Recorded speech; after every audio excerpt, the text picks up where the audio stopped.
Ako si Jason Lasso, 8 taon na dito sa Saudi Arabia. Nagtatrabaho bilang isang waiter dito sa isang restaurant sa Riyadh. Tara, samahan ba ako sa buhay ko bilang isang waiter? Alas 10 ng umaga yung aking duty hanggang alas 7. Pero umuwi ako ng alas 6 ng hapon kasi hindi ako nagbe-break. Ito lang naman ginagawa ko pag umaga, naglilinis, prepare ng restaurant, nagsiset up. Ito ang buhay ko bilang isang waiter, paulit-ulit lang araw-araw. Pag uwi ko naman galing trabaho, napag-isipan ko magluto kasi medyo gutom na rin kasi ako. At hindi ko pa ito pinalinis doon sa bata, itong frozen na bangos na ito. Kasi that time, sobrang daming tao talaga. Kailangan mo mag-antay ng 30 minutes kasi maraming nakapila doon. Kaya ako, kinuha ko na lang. Ito ako, maglilinis na lang ng bangos. Ang lulutuin pala natin ngayon, isang bangos steak. Simple lang pero masarap. Kung hindi mo pa nagawa ito, try mo. Ihiwain ko lang yung bangos. Tapos, kinuha ko na rin yung tinik niya. At syempre, lilinisan natin ng maayos. Ilalagay lang natin dito sa kabilang plato para malagyan natin ng asin. In English, salt. Ngawa. Lagyan natin siya ng asin. Katapos natin naman malagyan ng asin, ibabad lang muna natin mga 10 minutes. Dito sa kabila, maglalagay tayo ng flour. Dito lang natin siya.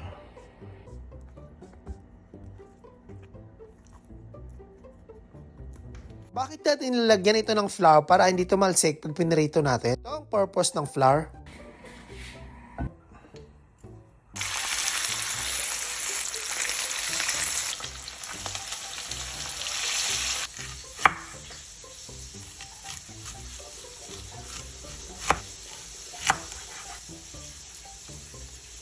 Habang nakasalang naman yung ating bangos na piniprito, mag-prepare lang muna tayo ng onion at saka lemon.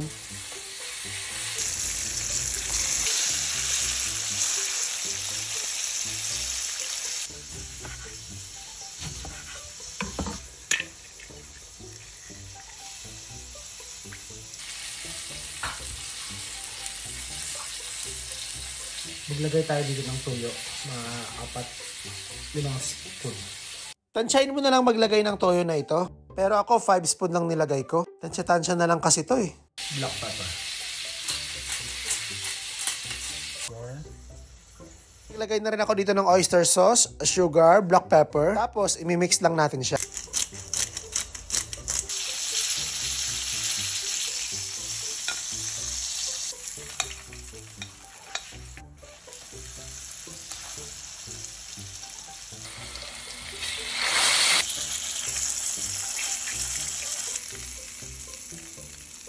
Pagkatapos nating maluto ang bangos, itaside lang natin, maglagay tayo ulit ng mantika sa pinainit nating kawali para gisahin ang onion na ito. Pag medyo nagisa na yung onion, pwede nating ilagay dito yung sauce. Lagyan lang natin ng konting tubig.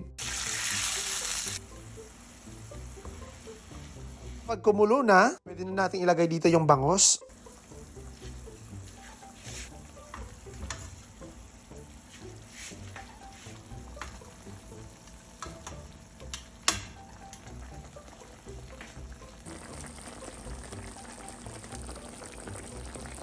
Pag kumulo ulit, pwede natin ulit baliktarin. Wala, ganito lang buhay ko bilang isang waiter pag uwi sa bahay, magluluto ng makain, kakain, manood ng Netflix, mag-edit, mag-vlog. At ayun lang kasonson, sana nagustuhan nyo ang niluto kong bangos steak. Ako si Jason Lasso, aka Kasonson, lagi nagpapaalala sa inyong lahat, huwag mong gawin bukas, gawin mo ngayon. Saludo po ako sa lahat ng OFW sa ang sulok ng mundo. God bless you all mga kabayan. Ingat!